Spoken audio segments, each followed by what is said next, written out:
Ha? Anong storya dito sa dalawa? Babalik na raw ulit na pagiging chairman itong si Senator Ping Lacson.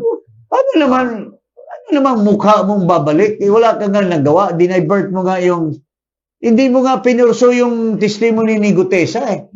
Hindi mo nga pinurso yung mga, can you imagine, ang iniimbestiga lang ni Ping Lacson during his time, yung mga diskaya lang, at saka yung Robert, saka yung Bryce. Ang daming pera na nalustay doon sa mga ibang contractors. There were 15 contractors identified. Hindi mo pinatawag yung Garjola.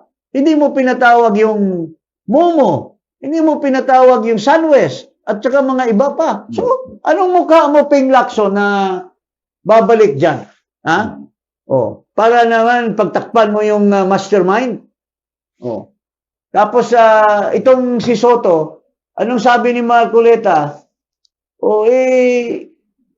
Sabi daw ni Soto, nilapitan, tinext daw siya ni Cabral. Dapat siguro busisiin yung sagot ni Soto doon kay Cabral. Kung sabi ni Cabral, Senate President, mayroon tayo dito. Huwag ka munang maingay. Diyan ka lang. Gusto nating makita yon. At saka, this is nothing new. Kagabi, I was with some friends. Ito, may-ari ng big shot ito, may-ari ng isang pinakamalaking radio station. I think number 1 ito, number 2 yung stasyon na yan. Sinabi sa akin, pare, ito palang Garjola, di umano kagano ni Soto.